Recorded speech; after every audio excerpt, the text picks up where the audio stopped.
There's this constant pressure we all carry around, this invisible need to be seen as right in the eyes of others. We make choices thinking about how they'll react. We hide parts of ourselves because someone might judge them. And without noticing, we start living a life that feels edited, a version of us that looks acceptable but doesn't feel honest. It's strange, isn't it? The fear of someone else's opinion is powerful enough to change how we walk, talk, dress, and dream, even how we think about our own worth. And half the time, we don't even know who we're trying to impress or why their acceptance matters so much.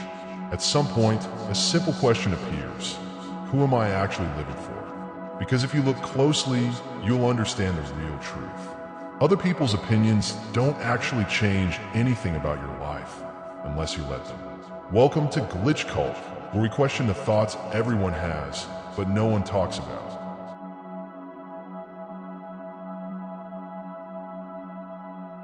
You know how easy it is to absorb other people's opinions. They tell you what you should do, how you should live, what's right or wrong. And sometimes, without even realizing it, you start adjusting yourself to fit their version of what's acceptable. But if you pause and think about it, you realize that most people don't even live by the advice they give. They say what sounds right, not necessarily what they actually practice. And that's the quiet truth behind most opinions. They're just words, not evidence. Everyone is performing in some way. They speak from their version of experience, shaped by fear, ego, or the need to look wise. Authenticity gets lost in that noise. You can't take direction from someone who hasn't walked the path they're pointing toward. The more you listen to others, the more you start forgetting what your own voice sounds like. You stop asking, what do I really want in my life? And start asking, what would they think about me if I try this and fail? And slowly, you build a life that's socially acceptable but personally hollow. Authenticity isn't about being rebellious. It's about being honest. It's the small act of checking in with yourself before reacting to someone else's judgment. It's asking, does this align with who I actually am, rather than, will this make me look better? Because looking right and being right are two completely different things. The first is performance. The second is peace.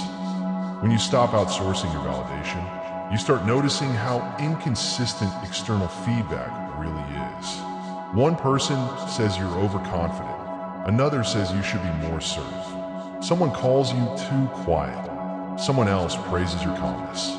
So which version of you is true? The answer is simple, the one that feels natural to you. Every opinion is a reflection of someone else's limitations. They're filters, their story, not yours. The moment you stop trying to be what others expect, you start existing as who you are. That's the foundation of real authenticity. Not pleasing, not pretending, just being aligned with yourself, even if it's quiet and unseen.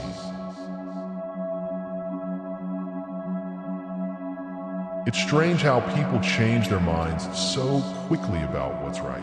One decade it's this, the next it's that. Trends shift, values evolve, and what once earned approval now draws criticism. The truth is, public opinion is unstable. It bends, twists, and morphs based on convenience, fear, or fashion.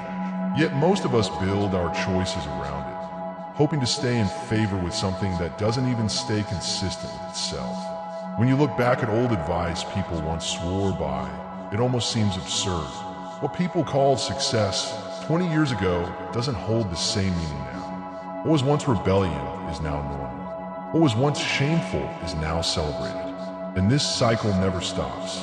It just proves that the standards you're trying to meet today might be mocked tomorrow. If you keep adjusting yourself to fit these temporary definitions, you'll never feel settled. You'll always be chasing something that's already changing. This is why living for others' approval feels exhausting. It's not that you're doing something wrong. It's that you're trying to aim at a moving target. People's expectations aren't solid. They change with new experiences, new insecurities, and new narratives. Someone might criticize you today and admire you later for the same exact thing. It's not about you. It's about timing and perception. The moment you realize this, things get simpler. You stop taking every comment so seriously. You understand that everyone is speaking from where they are, not from some ultimate truth. Standards aren't universal, they're situational. What works for them may not work for you. So instead of bending to match their rhythm, it makes more sense to build your own. Because when your sense of direction comes from within, external shifts don't shake you as much. You stop asking, am I good enough for them? And start wondering, does this feel right for me right now? That question alone changes everything. When people share their opinions, they rarely realize they're projecting parts of themselves onto you. Their fears, failures, regrets, and insecurities all hide beneath what sounds like advice. Someone tells you to play it safe because they once took a risk and failed. Another says your dreams are unrealistic because they gave up on theirs a long time ago. Their words aren't about your life. They're echoes of their own unfinished stories. It's almost comical how people disguise projection as concern. I'm just being honest often means I'm projecting my limitations. But it's subtle, and if you're not aware, you start carrying their emotional baggage without knowing it. You start doubting yourself, not because you actually believe you're wrong, but because their fears start blending with your thoughts.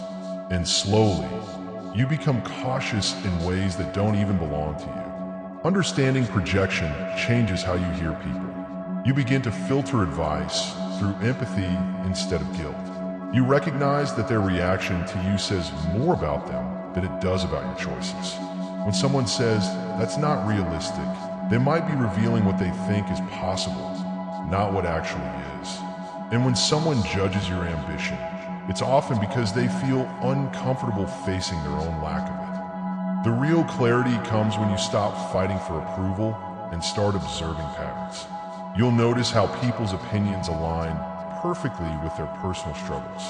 You see it in how they talk about others, how they handle success or failure. Everyone's advice is rooted in their own experience, filtered, distorted, and incomplete. That's not cynicism, it's reality. It doesn't mean you stop listening, but you learn to listen differently. You take what's useful and leave what's emotional residue. That's how you protect your mental clarity, by not letting someone else's projections become your truth.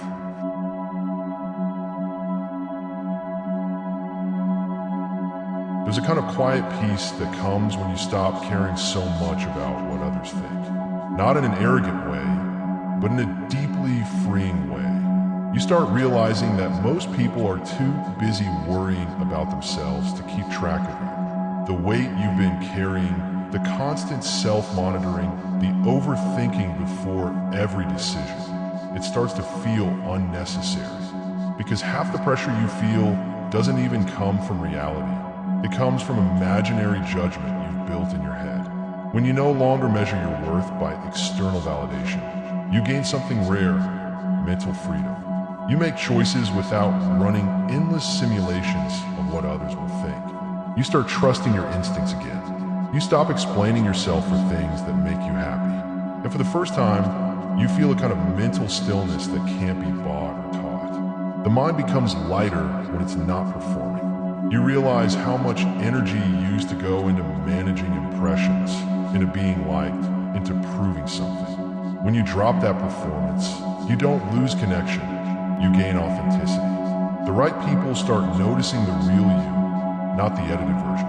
And that feels far more stable than constant approval ever did. Mental freedom isn't about isolation, it's about balance. You still care, but selectively.